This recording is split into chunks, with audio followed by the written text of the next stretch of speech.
Good afternoon, everyone. I think we're going to give it another minute to get started. Just hang on, and we're waiting for attendees to join. And once we get everyone on, we'll get started.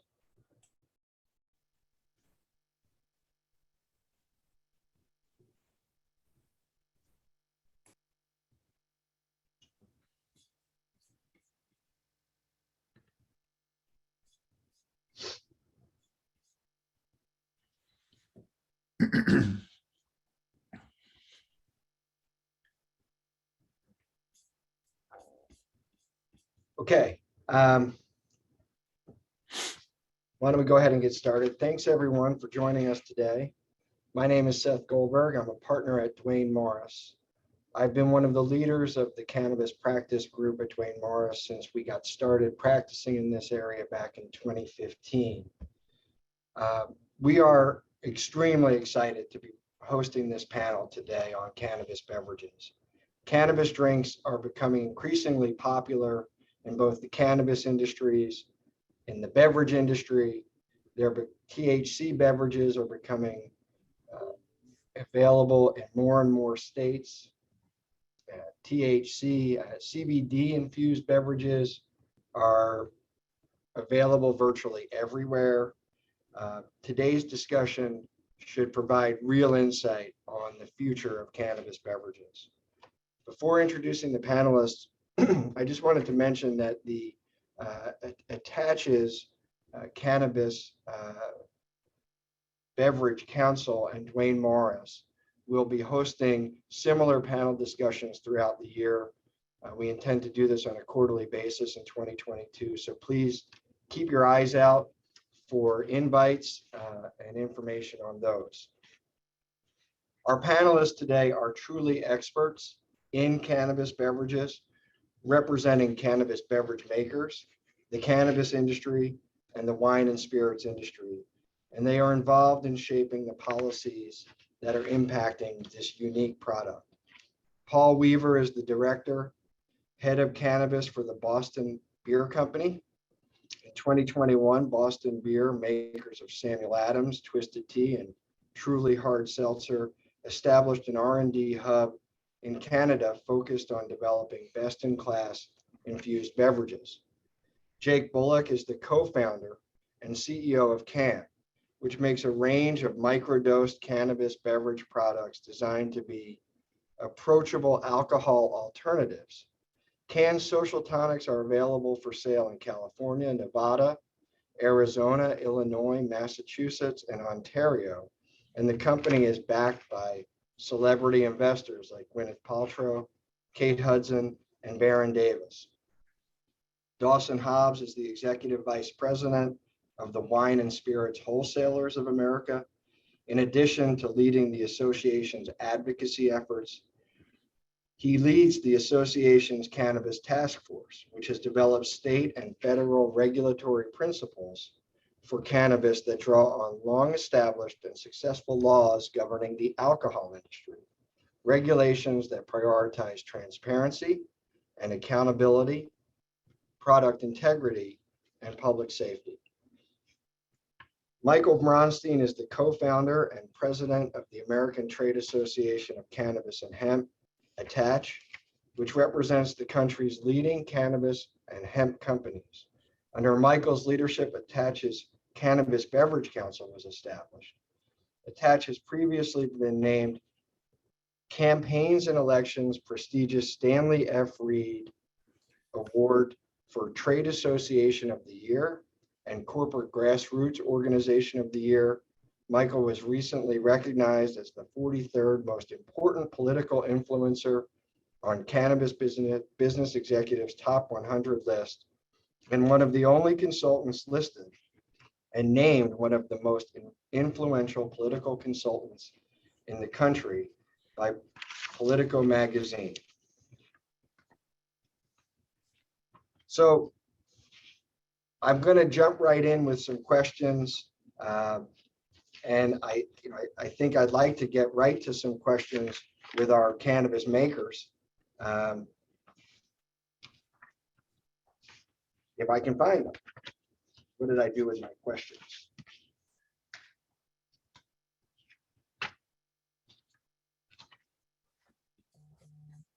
Okay. Stand by. Okay, here we go. Let me start with Paul at Boston Beer. Paul, Boston Beer has been a leader in the beverage category and is really looked up to as a mainstream brand with a large consumer following. If you are a bigger brand, say an alcohol or beer company, is cannabis beverage going to be one of those items that has to be in your portfolio? I mean, first, I think it kind of depends on the company, but for Boston Beer, yeah, absolutely. I mean, it's a really fascinating time in the beer industry generally. Consumers' relationship with alcohol is kind of evolving in front of us. It's pretty fascinating. You can see it, you can feel it. And this furious pace of innovation on the alcohol side to kind of keep up with this. So low alc, no alc, low sugar, low carbs. Everyone in alcohol is seeking profitable incremental growth. And at the same time, access to and acceptance of cannabis increases every day, everywhere in the world. So you have these two motivating forces that we have to acknowledge. So I can't speak for other alcohol companies' intentions in the space, but at Boston Beer, we really have really two goals in our cannabis enterprise. The first is that new incremental growth. That's kind of a no-brainer for us, right? Like new consumers, new occasions, new products. That's new business for us. And the second, though, is a little bit more nuanced. It's the insights that we can glean on how cannabis impacts our core business. How are our brands faring as consumers consider new alternatives? And how can we mitigate any volume risk? So for us, having a firm understanding of cannabis isn't just about incremental growth, which is pretty attractive in and of itself, but we got to protect the mothership too, and understanding how consumer choice is evolving is really paramount. So yeah, I think so. Jake, as a leader in cannabis beverages, and really with one of the most recognized cannabis brands, are you seeing different consumers with cannabis beverages? And how do you approach the market? How do you approach that segment of consumers? We've definitely observed a range of consumers. I think the unifying feature of our customers segments is really a frustration with alcohol, and this is fairly universal, right? We sort of feel this as individuals and as a society, like Paul was saying, we're seeing it shift in front of our eyes. But there is a sort of universal frustration with our alcohol consumption. Most adults report wanting to reduce in some way their alcohol consumption. When you look at the actual generational cohorts, we're seeing this data with millennials. We have some of the Gen Z population that's old enough to consume our beverages, and we're seeing even lower rates there. And so there's both a sort of universal component, and then there's also a generational component, I think, that are at work at the same time. And that sober curiosity is really driving people to look for alternatives.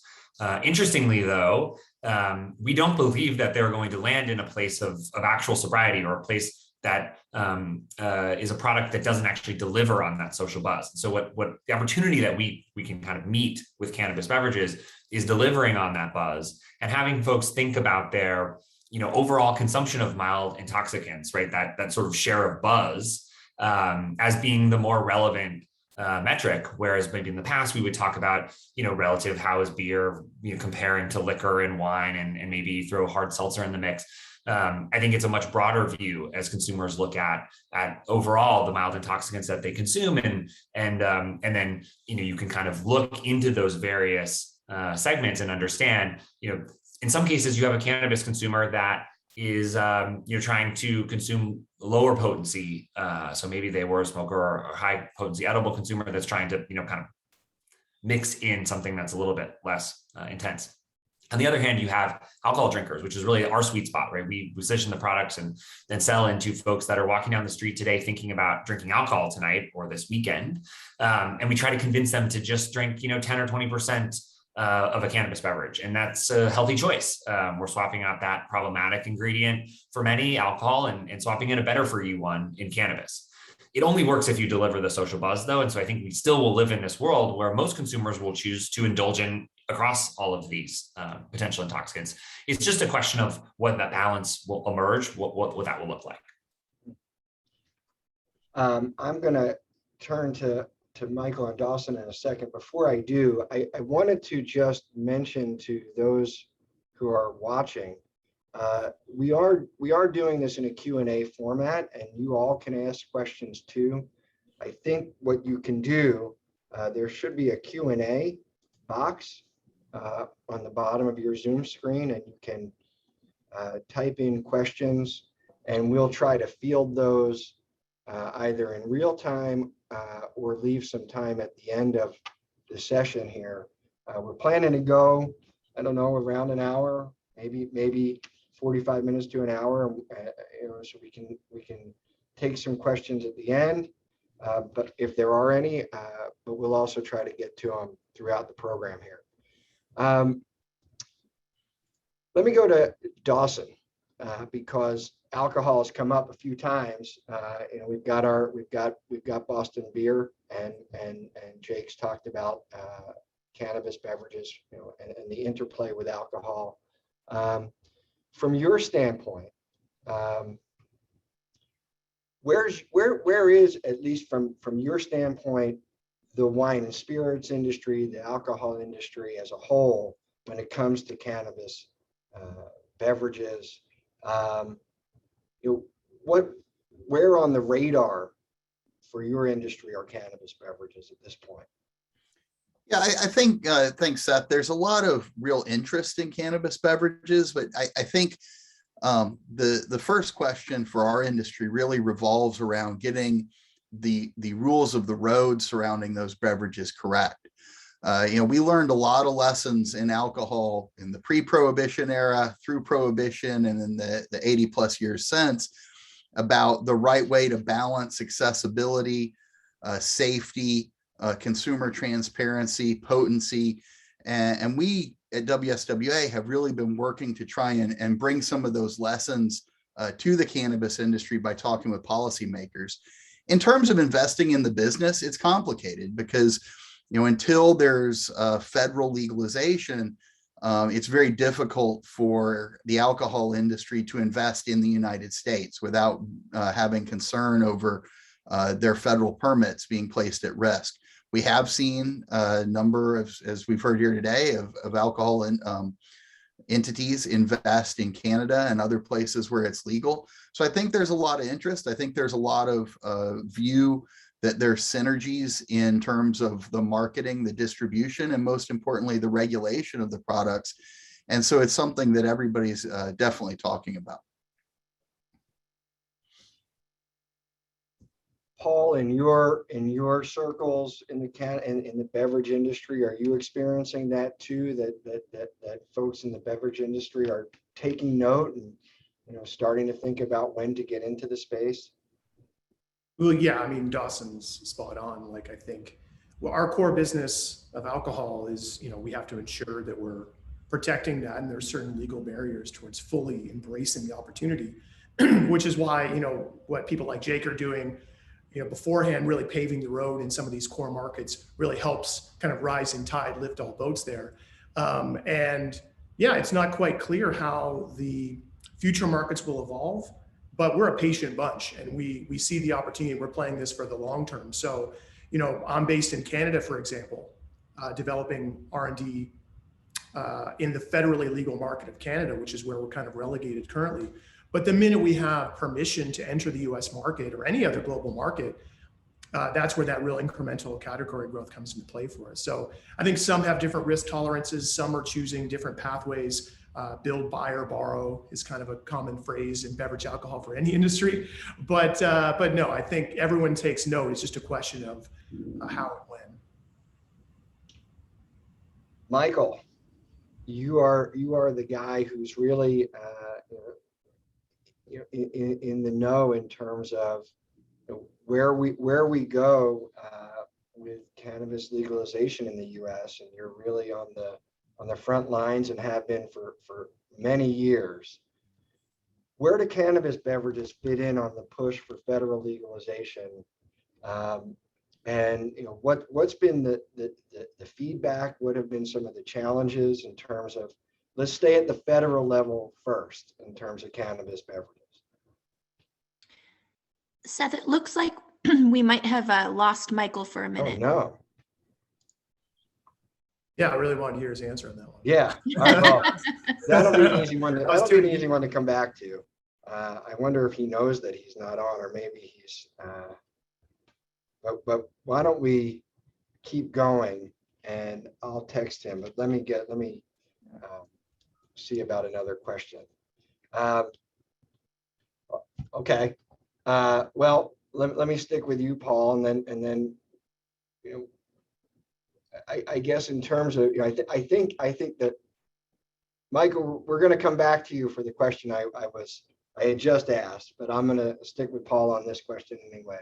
As Boston Beer started to get into the space, was there any reluctance internally, any pushback? And I know as a lawyer at a firm that got into this space very early from an AmLaw 100 standpoint, that I had to navigate internally some pushback, some curiosity, ultimately to get people behind our getting into the cannabis space. What happened at Boston Beer?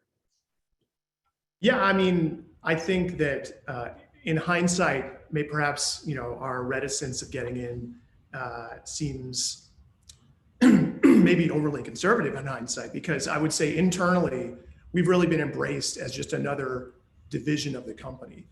Beer and cannabis are very much close cousins plant-wise. So our corporate cultures are pretty compatible, let me just say that. Legally, we of course have to keep the necessary firewalls to separate our two entities. And I think that's the main kind of internal pause and concern, is just ensuring that you put the necessary separation of these two categories just to protect shareholder interests. But that's really the only division that exists. And externally, you have shareholders that we're held accountable to, but they see the same opportunity that we do. They just ask that we be smart with our investments, that we take our time, that we build a plan that's agile enough to weather the pending waves of legalization. So generally speaking, I would say no, there hasn't been too much pushback, if any, to what we're doing. And I would say that for anyone listening, if your company is considering getting into the cannabis space, but concerned about potential culture clash, 69% of Americans support recreational legalization, 90% of Americans support medical legalization. I would imagine your workforce reflects that same demographic. So I think that there is a legal nuance you've got to navigate, and I think play that very judiciously.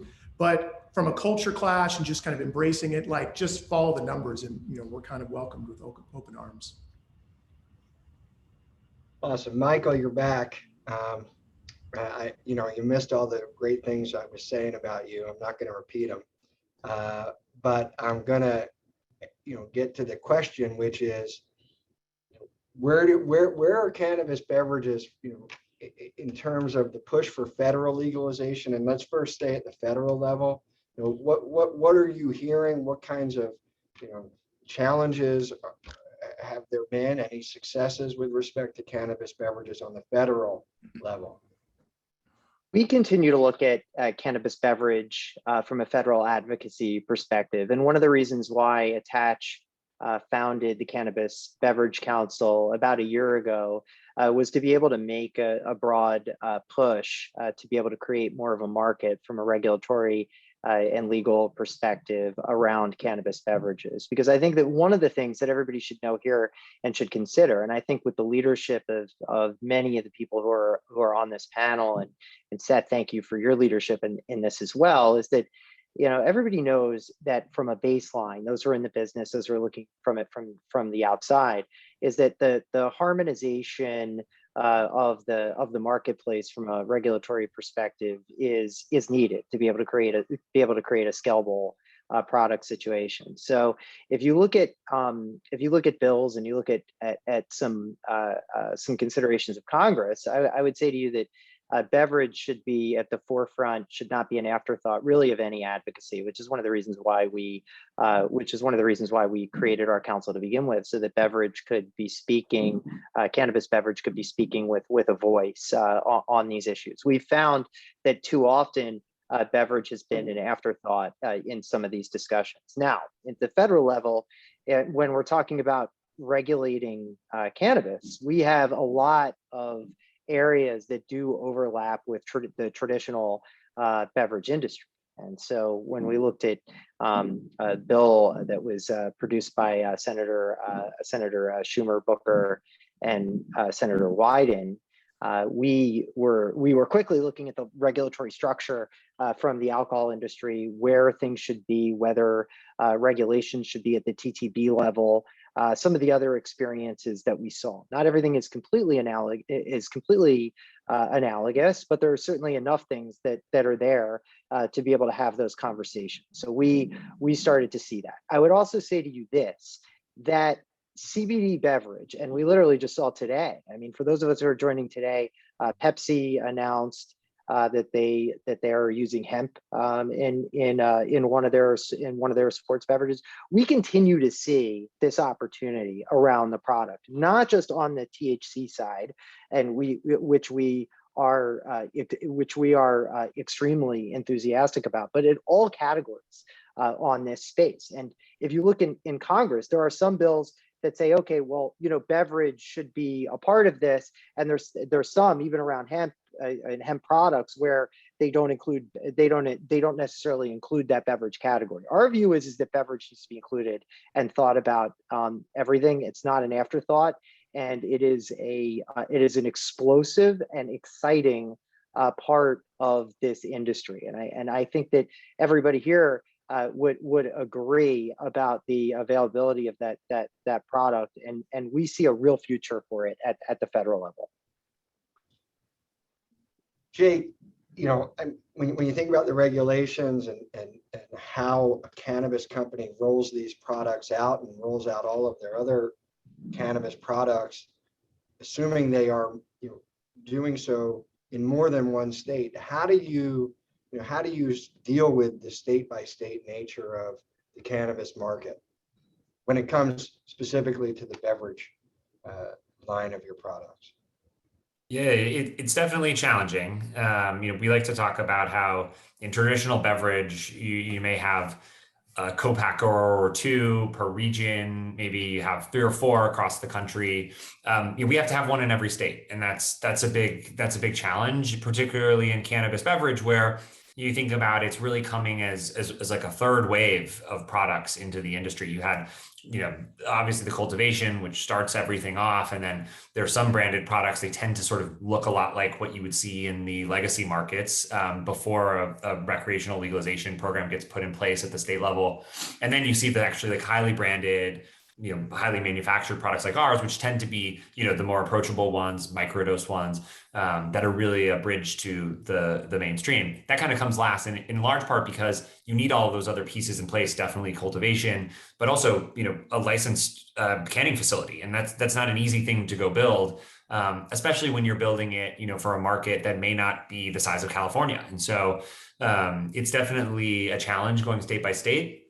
The other components, and depending on how you build your supply chain, you can be creative about this, but tend to be change of addresses. But there's different packaging and compliance regulations in each state, and so it's not like you can purchase packaging for the entire country. Each one is different, and particularly that means that if we have 3 flavors in our core SKU, that is a SKU in each market. That's really challenging from a supply chain and procurement standpoint. So there are additional costs that get built in the state by state model that make it challenging as well. And then, obviously adapting to local regulations. In certain states, the product has to be locked in a vault and can't be on the floor. In other states, it can be in a fridge, but that fridge has to be locked at night. Or there's all sorts of different ways that this product is merchandised. And so what we've tried to do in our state rollout is really take the lessons from beverage that we know work and try to best adapt them. And each state is different, and we won't be able to do, we don't have cold product in every state. We love to have cold product in fridges that consumers can touch, right? That's not always possible, but we try to do the next best thing in each of these states. And it's hard and it's expensive and it takes time. I think the thing we've learned, and part of why we're so excited about entering into Canada, is for the first time we'll enter a market where folks are generally familiar with microdose beverages, and we don't have to start with, well, let us explain to you what our product actually is. They kind of get it, and we can talk about our points of differentiation, which we really want to talk about, right? Our taste, the ingredients, the values that we put behind the product. Dawson, from your standpoint, obviously Constellation made a big investment in this space. Do you expect other big beverage companies to do that? And from your standpoint, from the standpoint of the wine and spirit space, are cannabis beverages good for the market? Is it something that is gonna ultimately be a good thing for the market? It's kind of difficult to speculate on what other companies might make an investment. I would say it's been several years now since the Constellation investment. We haven't seen another sort of blockbuster like that. I personally think that a lot of companies are looking at it. Some might be making smaller investments, and I think they will really wait to move until they feel like the U.S. market is opening up from a federal perspective. In terms of cannabis beverages and how they impact the alcohol market, I think it really depends, again, as I said, on getting the regulations correct. It's interesting listening to Jake talk about the differences in a state-by-state regulatory structure. That's how we've operated since the end of Prohibition. Laws are very different in terms of where you can sell, grocery, convenience, liquor stores only for wine, beer, and spirits. And, we think that's actually been very successful in balancing the local interest with creating a marketplace that allows consumer access. And I think a similar evolution is going to happen for cannabis products in general and beverages specifically. And if that's done right, I think that the products will be able to reach consumers in a safe and transparent manner. If it's not done right, I think you really do have the potential for some problems. I think you have the potential for consumers not being able to understand the difference between a microdosing product and a heavier dosing product if it doesn't have the right labeling and the right regulatory structure to make sure all of that's clear.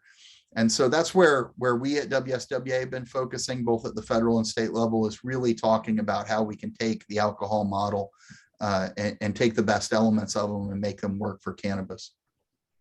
Do you see, I think this is something that's a lot of people probably think about when they hear about cannabis beverages and they think about alcohol. I think most people are probably think, wow, you're going to have both of these in one drink. I'm going to drink alcohol and have THC, and how's that going to work? And I think probably some people think that's a great idea, and probably a lot of people think that's not such a good idea. What do you think about the possibility of blending the two? What's that discussion like? I think we're a long way from that. I think that's a ways down the road. And I think a lot of research needs to be done before we get there. And every alcohol product's formula is regulated by the TTB. And as of yet, they can't even include CBD in the products, much less THC. Once federal legalization happens, you'll probably have more of an interest in trying to develop those products. But we really need more research. We need research, frankly, about the polysubstance impairment, right? What does it do? You may be well under the statutory limit of impairment for alcohol, but if you have THC in your system, there may be a multiplier effect there that impairs you for driving. Similarly, on the THC side, We don't really have a great standard for THC yet that's accepted nationally. So I think before we start talking about the end state of combining all these products in one bottle, I think we all should pay some attention to making sure the resources are there for research to understand how these might impact public safety, and how they really interact with one another in an on and off premise setting. Michael, I know that you're involved in discussions in many different states about the development of the cannabis industries there in terms of getting state buy-in for cannabis beverages. What are some of the points that you're making, and how do you do it in a state like, say, Pennsylvania, where liquor is a controlled substance, and you've got state stores for liquor and a whole set of regulations there? How do you sell this to the legislators in the different states that you're in? We've been meeting with legislators and regulators on beverage, and one of the things that constantly comes up is I think that there's less education from a legislative and a regulatory perspective about this segment of the industry, which we are rapidly making sure that comes into line, that people are educated about the product, they're educated about the segment, they're educated about what it could be, as well as who's in that business. The primary thing here is that generally when you're regulating cannabis at the state level, there hasn't been as much thought around from legislators and regulators around what the beverage category looks like. So a lot of times you'll see, as laws are passed, beverage is not contemplated in particular pieces of law or pieces of regulation. So, for example, transportation is like a good example of this, right? So maybe there's a regulation that just says, well, you can only transport cannabis in a lockbox in the back of a van, right? So it doesn't really contemplate what transportation of a beverage is going to look like in that. Maybe there's a labeling requirement that would not necessarily be the same, or a packaging requirement that would not necessarily be the same. And one of the things that is a message that we're carrying right now into different states is that beverage is its own distinct thing from a cannabis perspective that deserves its own distinct set of regulations as you're regulating the panoply of products that are coming down to it. So, when we look at New Jersey, for example, we say, okay, well, this is where a cannabis beverage provision would go inside the regulation, right? When we're talking to states like New York, or when we're even looking at, a state like Florida, and you mentioned Pennsylvania, I would argue in Pennsylvania, and we've submitted comments to Pennsylvania, that beverage under the medical program, a medical beverage should be permissible because under Act 16, there's liquid in there. And when we supported the passage of that act, when we thought about liquid, we contemplated a medicated beverage, which is something that had been permissible in a number of markets previously. So, and if you look at it, a lot of states, when they do this, if they are doing beverage, a lot of times it's secondary to the other regulatory pieces that they're rolling out. We think that's got to change. We think that beverage is such an important product that it needs to be at the forefront of this, and we've created and we're creating the argument for that in each of these different markets. So to me, that is the number one thing that has to be done in terms of how you get to harmonization, because somebody correctly pointed out that harmonization at the federal level is going to mean something different, and we're preparing for that eventuality. But we have a real product that can go into the market now with real companies that have made significant capital investments in research and development that have already been growing in the marketplace. I mean, some of ATACH's founders, when we were founded 7 years ago, were in the cannabis beverage space. I mean, it's something that we've looked at for several years. And this product, when a consumer has the ability to choose this product and it's put in the right place, the market grows. And we think that that is the opportunity that needs to be captured by state level laws and regulation. And if we have to do it one by one, we'll do it one by one.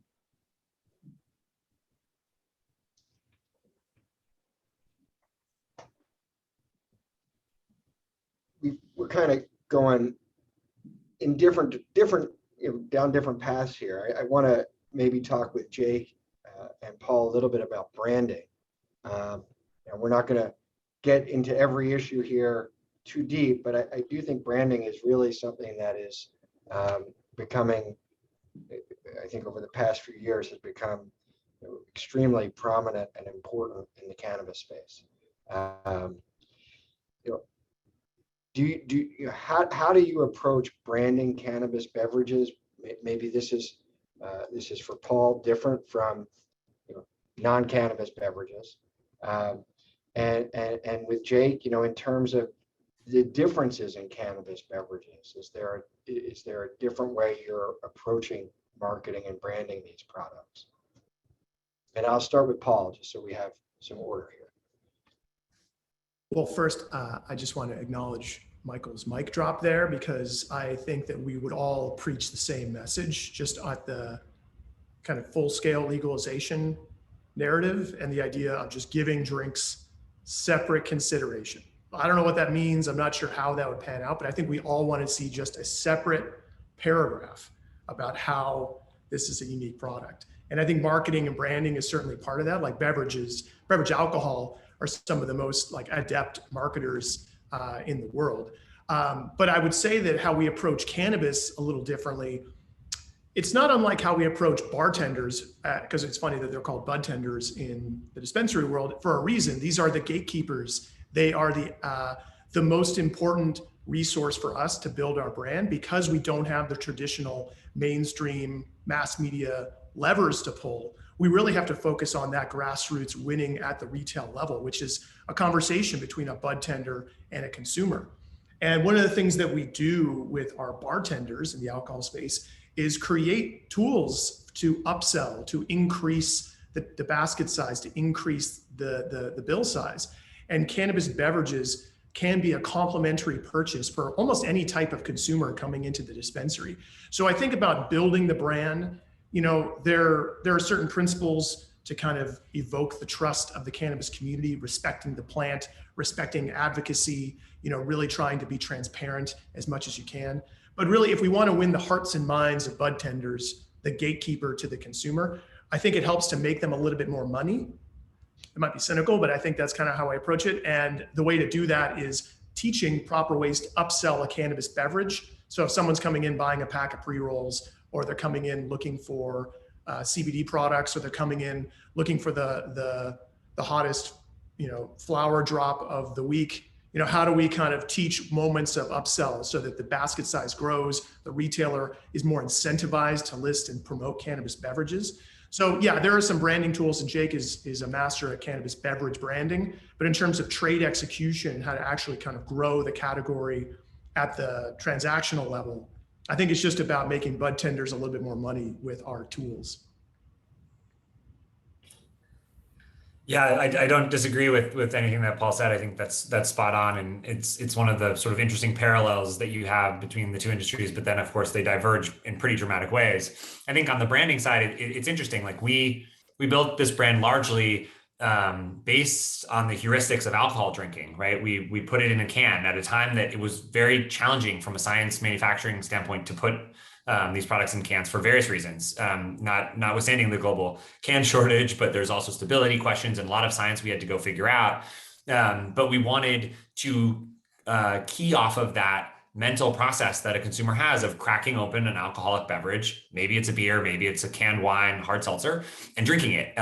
We felt that one of the hardest parts about branding in the cannabis space was so much of the legacy history around cannabis was not turnkey. there were all of the steps. You got to take this thing and put it in that and turn it around this many times and then roll it into this. And it was way too complicated for the mainstream consumer who doesn't even really know what the difference between THC and CBD is, right? Like we have to put that on our packaging. It would be very clear about what's in our products. But if we had it our way, we wouldn't even talk about cannabinoids. Like we were trying to create this product at the level, flying at the right altitude for an alcohol drinker, because that's ultimately who we think is going to consume microdose products. And so really focusing on those product decisions where you can connect, and then also trying to position the product socially, I think is really important as well. Historically, cannabis products have a social element to them, but they're not really, no one talks about like, oh, let's all, consume cannabis together and engage in a social way. And so, one of the amazing things we found when you bring the dosing down of THC in a beverage is that it does become a little bit more engaging.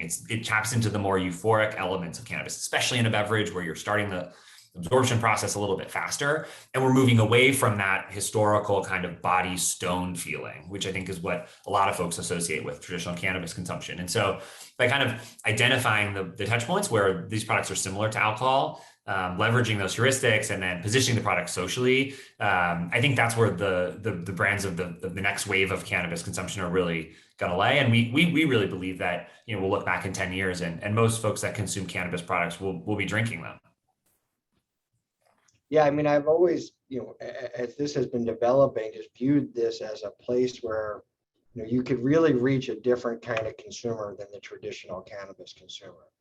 And, I think when you think about my own view, but when you think about some of the cannabis products that are in the market in these states, and they tend to skew toward very high THC potencies, products that are becoming more and more nuanced, and maybe not as, really sort of for in some ways, a hardcore cannabis user, somebody who really wants the effect of cannabis, get the THC psychoactive effect at a very strong dosage or potency. And, that may not, that may not be really what a lot of consumers want, but they still want some of what the THC effect has to offer. And so it really does seem like a whole market segment that you all can capture. Do you have, Paul and Jake, some operational hurdles that you think are unique to cannabis that would be worth sharing for folks that you all have experienced? I can comment that I think there's a broad theme that expresses itself in various ways operationally, but given the regulatory environment that we're in the States, state by state, and in Canada, while more open, you have a lot of other considerations. We're still talking about pretty small state markets where beverage capital, the equipment, the manufacturing, the facilities, the trucks, all of the things that ladder up, even the stockroom spaces of dispensaries, create this footprint that right now is subscale and unoptimized for beverage. And so that just adds cost, and it also prevents us from getting the products where they need to be really competitive. Like we would love to sell a 6-pack of can at a price that's competitive to a 6-pack of craft, premium craft beer, say in a grocery store. And the only way we're going to get there is if there's some sort of shift, either a capital leveraging cycle where there's sort of more open regulation that allows us to be built, and maybe it's federal descheduling of cannabis US opens up that, but that you can actually start financing this capex in a new way, or we can access the existing footprint of capital that's already there, right? Like we have this already in beverage alcohol, and so either of those two are paths that could get us to where we need to go operationally. But right now, everything is underbuilt. Most of these products are being made on sort of regional craft beer style manufacturing lines. It doesn't merit that next order of magnitude of output because the utilization levels aren't there. And it's largely because we make a product in California, it can't leave California. That product has to stay in California. California's a big market, but cannabis beverage is only 2%, maybe it was 1% when we launched. Now it's a little over 2% of the cannabis industry there. And so until you have some sort of either the ability to send these products across state lines, or you see the volumes materialize from a consumer demand standpoint, which I think has a lot to do with more dispensaries and more places that are optimized for sale of beverage, to justify spending an order of magnitude more on equipment that's gonna, you may just run at this point, you may run like, a week, a month, not even. And so it's kind of a chicken and an egg problem, but that creates all sorts of operational costs and hurdles for us to really get the consumer adoption where we need it to be, which is often a pricing question. Yeah, and just to build on that too, like I think some of this is a solvable problem with time and scale, right? Like the ability to get efficiencies and reduce your overhead, get the pricing where it needs to be, allow us to ship products out of state lines, so you're all of a sudden able to get the scale and the harmony of those mass manufacturing. That's what the beer industry does so well. Like if you see a canning line at a beer, like a mainstream beer brand running full speed, it's awe-inspiring. It's just like just churning out cans shipped all across the world. So I think we know the potential for supply chain efficiency, and we're just like being really held back under these current kind of fragmented laws. I'd say also an area of kind of continuous improvement, let's call it that way. It's certainly an exciting challenge for my team on the R&D side, is just continuous improvement of the quality of the product too. I think there was a question on the panel side here about like shelf life or freshness, or just kind of maintaining stability. These are all things we're improving the taste, improving the effects, improving the shelf life. There are a ton of people focused on innovating cannabis beverage technology, cannabis beverage emulsion, researching the effects of cannabis beverages. And we want to work with all of them to create the best possible drinks for consumers. And one thing I've learned, having made a few different types of recipes, is there is no one size fits all solution. Every recipe kind of requires a fresh take in terms of how you make it stable, how you make it taste good. And so I think that there is at its root, the most amount of pain points right now around this growing pains of scale and finding efficiencies and really finding our paths to market. But kind of in the Boston beer side, it's really about how we also continue to improve the product and make the best possible drink, which shouldn't be taken for granted. So I think just playing on the liquid side and then focusing on efficiency on the supply chain side, and a lot of this stuff will start to solve itself. Dawson, you touched on this a bit. Are there some things from a regulatory standpoint that you're seeing that the cannabis industry should really be thinking about? Yeah, I'll tell you actually one that we've put a lot of thought in. And it goes to something Paul mentioned earlier, which is the relationship with the manufacturers and the bud tenders. In our industry, one of the things that maintains a really level playing field is the fact that producers aren't able to essentially buy their way into shelf space in the retail environment. You're limited in really anything of value you can give to a bartender or to a restaurant or a liquor store. And those trade practice regulations, we think, are what have allowed the craft industry to really thrive in both the beer, wine, and spirit space. And so as cannabis legalization expands, and as some of the states that have legalized start to become more mature markets, you hear a lot of concern about small producers or less well-financed entities being muscled out by the big entities. You hear concerns about them being bought out by large corporations. And we think that having some sort of similar trade practice regulation can help the marketplace stay open for small and innovative producers like those making drinks. You won't be sort of bought off the shelf by people making the more established products. And we think also will be more equitable in terms of allowing new entrants into the market as it matures. So that's one that doesn't get a lot of discussion because it's a little bit in the weeds, but it's one that we think really translates well from the alcohol marketplace to cannabis. Michael, are there discussions happening in different states between state associations related to cannabis and state associations related to alcohol? Are they working together in any way that you've seen? Discussions really have started in earnest on in some of these areas, and certainly around this product area, there's going to have to be further stakeholdering. And I know at the national level, we spent a lot of time doing stakeholdering with associations, but also it's not, I think also there has to be a level of acceptance here too. And I also think the level of some of the skepticism that there might be on either side of the equation brought down through education, whether it be programs like this or whether it be direct conversations between both industries. Because the reality is that I think there's a lot of design and motive either ascribed or prescribed to different areas of the industry that may or that don't really bear out when you actually start having these conversations.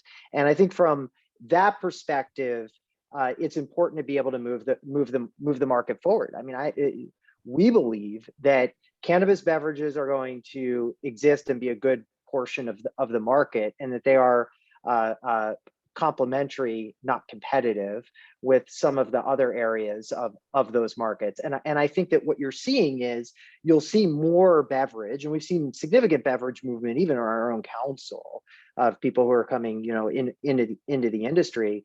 They feel like they want to be part of the cannabis growth opportunity. And beverage is a category where you can be part of the cannabis growth opportunity and that story.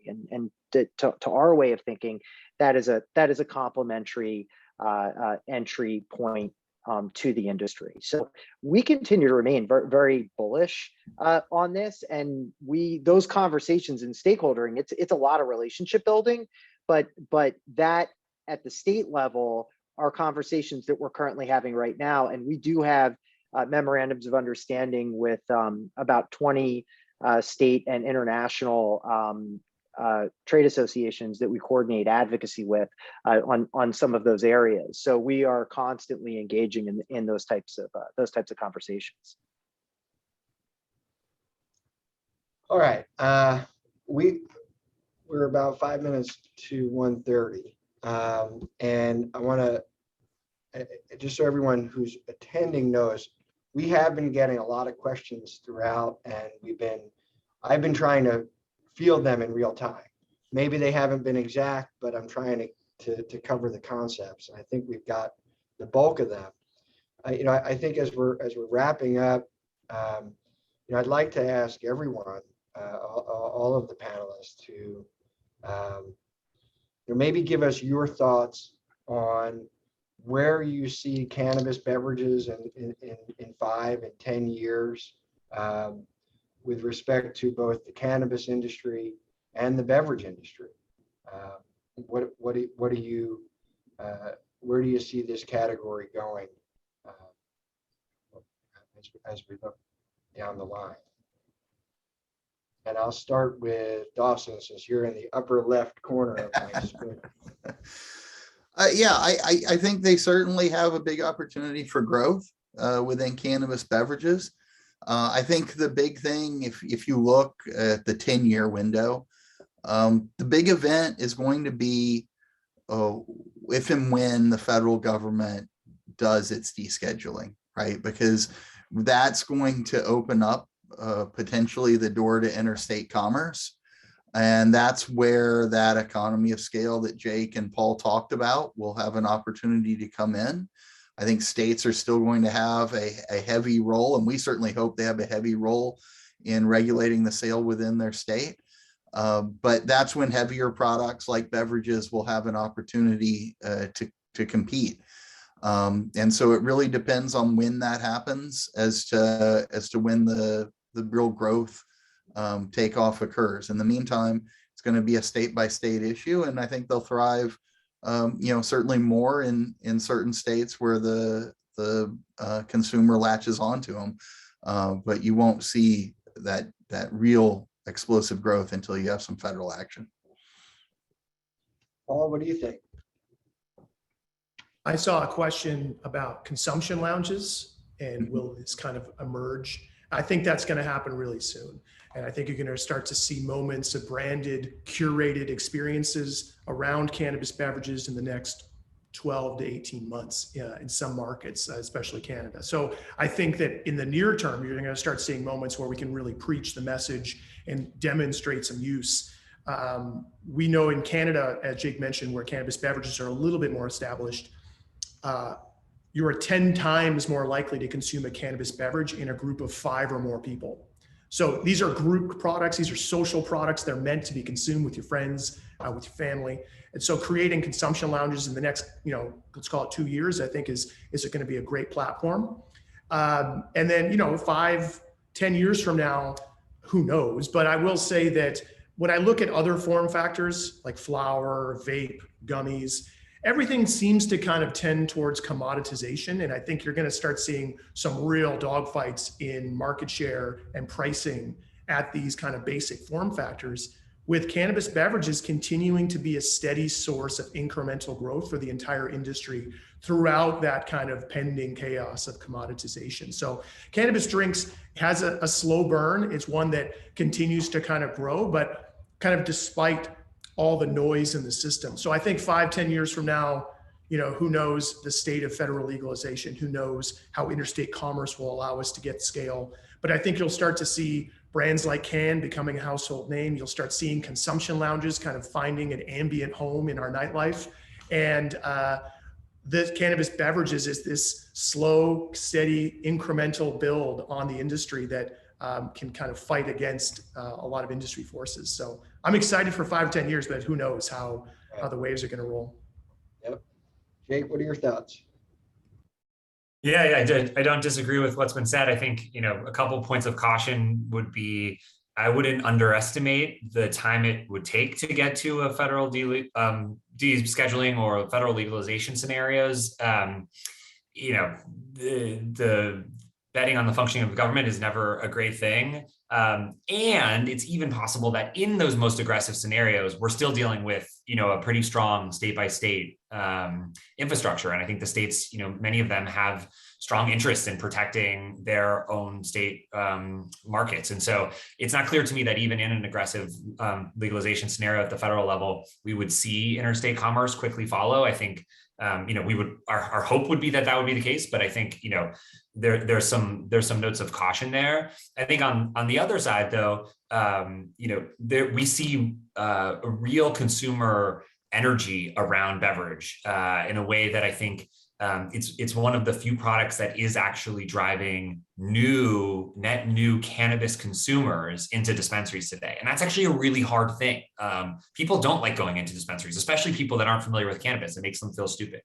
And so the fact that we're seeing that trend happen in all of our states is, I think, a really good sign that this is not a novelty, that these products, they need the support. They need to be able to access existing capital networks for manufacturing and distribution and things like that. Interstate commerce will help, but this will ultimately be a trend that will be driven, beyond hype and into a real steady state by consumers' interests. And I think the consumption lounge point is a good one. We'll see quite a few, I think, this summer open in Los Angeles and California, Las Vegas as well. So I really expect it to be led by consumers, and hopefully the regulations will follow.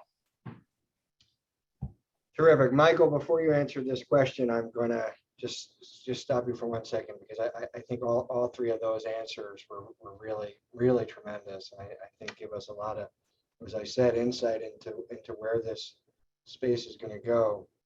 I think, Michael, before you answer this question, and maybe you could give some thought to it, particularly from your standpoint, in terms of, lobbying in the cannabis space and where the regulations and where we are on the timeline for descheduling or rescheduling.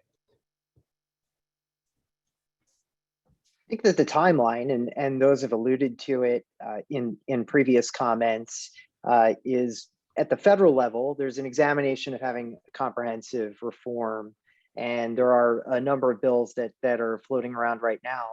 But we've yet to see federal movement. And I think in the absence of federal movement, we continue to see states step up into this, especially in the cannabis beverage category, where a lot of this is going to be driven.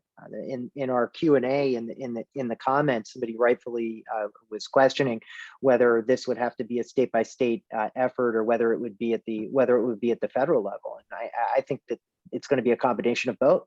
Even with federal legalization, there's still a patchwork of state by state laws that have to be respected and conformed to in this. But when we talk about the beverage category and creating a scalable opportunity, it means harmonization.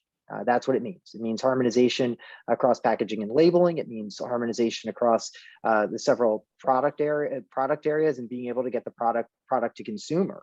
When I look at this industry 5-10 years down the road, what I would say is that, and I think even sooner, right? Social consumption, when we talk about social consumption, we're talking about all different types of levels of social consumption. I think I could foresee social consumption around beverage being a lot more palatable in, say, bars, concert venues than other forms of cannabis right now, especially with some of the regulations that are involved with either clean air or some of the other indoor quality.